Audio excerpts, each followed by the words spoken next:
ప్రియమైన దేవుని పిల్లలారా, ఒక ప్రత్యేకమైన విషయాన్ని చెప్పడానికి ఈ వీడియో ద్వారా మీ ముందుకు వచ్చాను. ఈరోజు చాలా క్రిస్టియన్ గ్రూప్స్లో, చాలా క్రిస్టియన్ వాట్సాప్ గ్రూప్స్లో, చాలా క్రిస్టియన్ ఫేస్బుక్ గ్రూప్స్లో, అలాగే యూట్యూబ్ ఛానల్స్లో చాలామంది క్రైస్తవులు ఈరోజు ఒక వీడియోని బాగా వైరల్ చేస్తున్నారు. అదేంటంటే, ఆఫ్రికాకు చెందిన ఒక మహిళ చెయ్యి ఇలా బాగా ఉబ్బిపోయి వెనక్కి నొక్కేసినట్టుగా ఉంది. ఒక దైవజనుడు, ఆ చుట్టూ ఉన్నటువంటి విశ్వాసులు గట్టిగా కేకలేస్తూ ఆ చేతి మీద నీళ్లు పోస్తున్నారు. నీళ్లు పోస్తుంటే బాగా ఉబ్బిపోయి ఎముక వెనక్కి తన్నేసినట్టు ఉన్నటువంటి ఎముక క్రమేపీ కాసేపటికి మామూలుగా వచ్చేస్తుంది. ఒక మంచి మామూలు చేతిలా మారిపోతుంది. ఆ వాపంతా మాయమైపోతుంది. సో ఈ వీడియో చూడగానే చాలామంది ఆశ్చర్యచకితులైపోయి, ఆ దేవుడు చేసిన అద్భుతమైన కార్యం ఇది, దేవుడు చేసిన గొప్ప మేలిది, స్వస్థతలు లేవు, ప్రత్యక్షంగా ఇలాంటి మిరాకిల్స్ జరగవు అని అంటున్న వాళ్ళందరికీ ఇది ఒక గొడ్డలి పెట్టు కావాలి, గట్టిగా షేర్ చేయండి అని చెప్పి విపరీతంగా షేర్ చేస్తున్నారు. చాలా దారుణంగా ఈరోజు ఆ వీడియో వైరల్ అయింది. అనేక మంది ఆ వీడియోని పట్టుకొని దేవుని నామానికి మహిమ కలుగునుగాక, ఆమెన్, ప్రైజ్ ద లార్డ్ అని చెప్పి కామెంట్స్ టైప్ చేస్తున్నారు. సో ఇది ఎంతవరకు వాస్తవం అనేది ఇప్పుడు మనం ఆలోచిద్దాం. అసలు ఈ వీడియోలో మీకు కనబడుతున్నటువంటి మహిళ ఒక ఫేక్ మహిళ. ఇదంతా వాళ్ళు క్రియేట్ చేసినటువంటి ఒక అబద్ధం. మీరు విషయాన్ని గమనించారో లేదో, ఇదే మహిళని ఆ నైజీరియన్ పాస్టర్లు, ఆఫ్రికన్ పాస్టర్లు, అంటే అబద్ధ ప్రవక్తలు, మోసగాళ్ళు అనేకమైన మీటింగ్స్కి తీసుకెళ్ళి ఇదే విధంగా చేయి వెనక్కి పెట్టించి, ఇదే విధంగా వాళ్ళు ప్రార్థన చేసినట్టు నటించి అనేక మీటింగ్స్లో ఇదే మహిళను పదే పదే స్వస్థపరిచారు. పీనుగు ఉన్న చోట గ్రద్దల గుంపులంట, అంధులు చూపు బాట గుంటకు చేర్చునంట, మోసపోయేవాడు ఉన్నంత కాలం మోసగించేవాడికి పంచభక్ష్య పరమాన్నం, పడిపోయేవాడు ఉన్నంత కాలం పడదోసేవాడికి నిత్య కళ్యాణం పచ్చతోరణం. పీనుగు ఉన్న చోట గ్రద్దల గుంపులంట, అంధులు చూపు బాట గుంటకు చేర్చునంట. మీరు ఆలోచించండి జాగ్రత్తగా. ఒక మీటింగ్లో ఒక అద్భుతం జరిగింది, ఒక మహిళకి జరిగిందంటే అనుకుందాం. ఇదే మహిళ అనేక ప్రాంతాల్లో, అనేక మీటింగుల్లో, అనేక సందర్భాల్లో స్వస్థపరచబడింది. ఇది ఎంత ఫేక్ మీరు ఆలోచించండి. ఒక మనిషిని అడ్డు పెట్టుకుని అనేక మీటింగులకి ఆ మహిళను తీసుకెళ్ళి, ఆమె చూడండి ఎలా నటిస్తుందంటే భయంకరంగా నటిస్తుంది. నిజంగా నొప్పి వచ్చేస్తున్నట్టు, బాధ కలుగుతున్నట్టు బాగా నటించి, ఈ సేవకుడు ఎప్పుడైతే ప్రార్థన చేస్తున్నాడో అది మటుమాయం అయిపోతున్నట్టుగా బిల్డప్ ఇచ్చి ప్రజలందరినీ నమ్మింపజేసి ఒక ఫేక్ మిరాకిల్తో క్యాష్ చేసుకునే ప్రయత్నం చేశారు ఈ అబద్ధ ప్రవక్తలు, ఈ అబద్ధ బోధకులు. ప్రియులారా, కడవరి దినాల్లో మన ప్రభువు చెప్పినట్టుగా అబద్ధ ప్రవక్తలు, అబద్ధ బోధకులు వస్తారు, వాళ్ళు అనేకమైన సూచక్రియలు చేసి మిమ్మల్ని మోసపుచ్చుతారు అని చెప్పాడు ప్రభు. ఎప్పటికైనా కళ్ళు తెరుచుకోండి. 5-6 సేవకులు ఈ మనిషిని వాడుకున్నారు వాళ్ళ ఫేక్ అద్భుతాల కోసం, ఫేక్ స్వస్థతల కోసం. ఆమెను చూపించి, ఇదిగో మా దగ్గర ఉన్న శక్తితో ఈమె స్వస్థపరచబడింది, చూసారా ఉబ్బెత్తుగా ఉన్న చెయ్యి ఒక్కసారిగా ఎలా మారిపోయిందో అని మిమ్మల్ని నమ్మించి మీ దగ్గర డబ్బు దోచుకుని మిమ్మల్ని క్యాష్ చేసుకున్నారు. సో ఇదంతా నిజమని నమ్మేసి చాలామంది మోసపోతున్నారు. ఇది దేవుడు చేసిన అద్భుత కార్యం అనుకుంటున్నారు. ఒక విషయం చెప్తున్నాను, జాగ్రత్తగా వినండి. ఇది అప్లాసియా, బర్త్ డిఫెక్ట్ అన్నమాట. ఇది పుట్టుకలోనే కొన్ని ఎముకలు నిర్మాణం జరగవు. దీన్నే అప్లాసియా అంటారు. హైపోప్లాసియా, ఈ హైపోప్లాసియా అది కూడా బర్త్ డిఫెక్టే.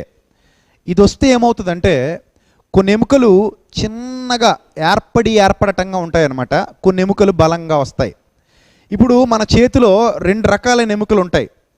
మొదటి దాని పేరు హ్యూమరస్ బోన్ అంటారు. ఇక్కడ నుంచి ఇక్కడికి వరకు ఉన్నది హ్యూమరస్ బోన్, ఇక్కడ నుంచి ఇక్కడికి ఉన్నది రేడియస్ బోన్. ఆ 2 బోన్స్ ఉంటాయి. ఈ చేతిలో చూడండి 2 ఎముకల కలయిక, ఈ చెయ్యి కింద భాగం, మోచేతి కింద భాగం 2 ఎముకల కలయిక. ఒకటి రేడియస్ బోన్, ఒకటి అల్నా బోన్ అంటారు. ఈ 2 బోన్స్, ఇక్కడ నుంచి ఇక్కడికి ఉండే బోన్ని హ్యూమరస్ బోన్ అంటారు. ఇలా మొత్తం మన చేతిలో 3 రకాలైనటువంటి బోన్స్ ఉంటాయి.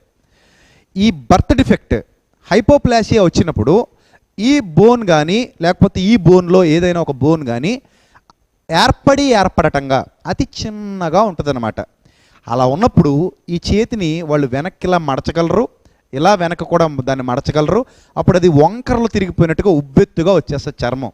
తర్వాత మళ్ళీ మామూలుగా పెట్టేస్తే మామూలు చేయిలా అయిపోద్ది. అలాంటి ఒక వ్యాధి ఆమెకు ఉంది.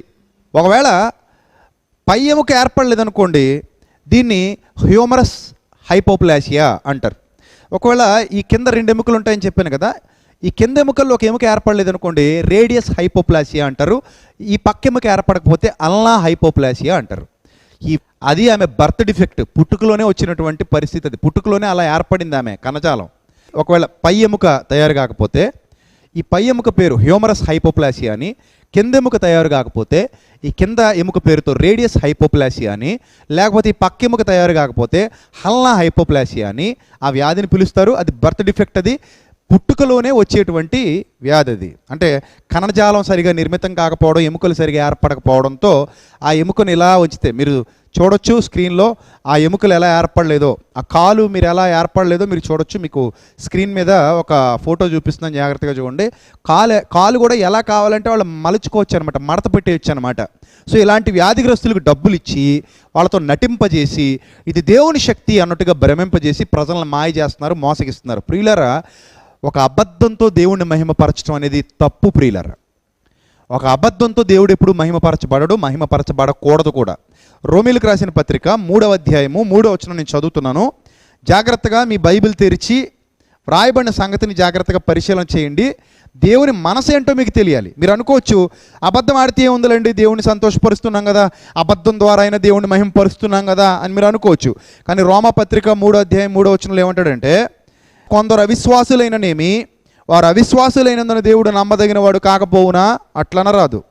నీ మాటలలో నీవు నీతిమంతుడుగా తీర్చబడినట్లు నీవు యాజ్యమాడినప్పుడు గెలిచినట్లు అని వ్రాయబడిన ప్రకారం ప్రతి మనుష్యుడు అబద్ధికుడుగును కానీ దేవుడు సత్యవంతుడు కాకతీరడు అని 5వ వచనంలో అంటాడు.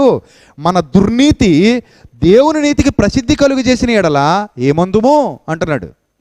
సో మన దుర్నీతితో దేవుని నీతికి ప్రసిద్ధి కలుగు చేయబడదు కూడా.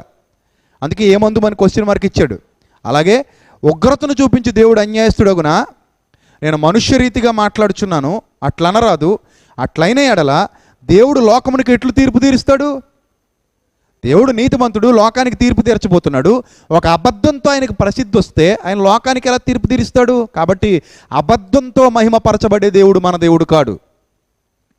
స్వస్థత అనేది దైవ చిత్తానుసారంగా జరుగుతుంది. అది వ్యక్తిని బట్టి, అతనుకున్న విశ్వాసాన్ని బట్టి ఉంటుంది.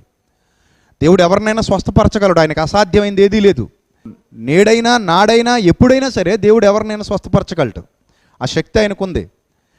ఒకవేళ వైద్యుల వల్ల కాని రోగాలు, మందుల వల్ల కాని రోగాలు ఏమైనా వచ్చి మన అవసరత ప్రభువుకుంటే, ప్రభువా మమ్మల్ని కనికరించమని వేడుకుంటే దేవుడు ఇమీడియట్గా మనం స్వస్థపరచగలడు. ఆ శక్తి దేవునికి ఉంది. కానీ మా దగ్గర స్వస్థత వరం ఉంది, మేము స్వస్థపరచగలమని అందరూ ఫేక్ మిరాకిల్స్ చేస్తూ ఎంతోమంది ప్రజలను మోసగిస్తున్నారు. చూడండి, అక్కడ అంటాడు రోమపత్రిక 3:7, దేవునికి మహిమ కలుగునట్లు నా అసత్యం వల్ల దేవుని సత్యం ప్రబలిని ఎడల నేను ఎక్కనో పాపినైనట్టు తీర్పు పొందనేలా అంటాడు. కాబట్టి మన అబద్ధాలతో దేవుని సత్యాన్ని నిరూపించడం, ఇలాంటి ఫేక్ మిరాకిల్స్తో దేవుడు గొప్పవాడని నిరూపించడం అనేది సాతాను సంబంధుల యొక్క ఆలోచన విధానం. కాబట్టి ఇలాంటి సాతాను సంబంధుల్ని చూసి మోసపోయి ఇలాంటి ఫేక్ మిరాకిల్స్ నిజాలని నమ్మి అనవసరంగా అందరికీ షేర్ చేయకండి. కొంచెం విజ్ఞతతో ఆలోచించండి, వివేకంతో ఆలోచించండి. ఇది నిజమా అబద్ధం అని తెలుసుకునే ప్రయత్నం చేయండి. ఇది ఒక వీడియో రాగానే షేర్లు కొట్టేయడం కాదు, వాట్సాప్లో పంపేయడం కాదు. అది నిజమా అబద్ధమా తెలియాలి. ఇప్పుడు మీకు నిజమేదో అబద్ధమేదో తెలిసింది కదా, సో ఆ అబద్ధాన్ని షేర్ చేసినట్టు ఈ నిజాన్ని కూడా షేర్ చేయండి.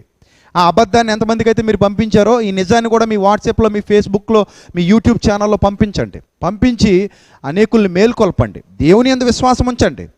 దేవుడు స్వస్థపరచగలడని నమ్మండి. దేవుడు మిమ్మల్ని స్వస్థపరచగలడు. ముఖ్యంగా ఆత్మీయంగా స్వస్థపరచగలడు. మనకు ఆత్మీయ స్వస్థత చాలా ఇంపార్టెంట్, తర్వాత శరీర స్వస్థత. కాబట్టి దేవుని యందు విశ్వాసం ఉంచండి, కానీ ఇలాంటి ఫేక్ మిరాకిల్స్ని నమ్మకండి. ఇలాంటి ఫేక్ బోధకుల్ని నమ్మి మోసపోకండి. దేవుడెట్టి వివేకం, జ్ఞానం మీ అందరికీ దయచేయునుగాక. అందరికీ వందనాలు. Thank you. విజయ్ ప్రసాద్ రెడ్డి గారి మరిన్ని వీడియో అప్డేట్స్ కొరకు మా యూట్యూబ్ ఛానల్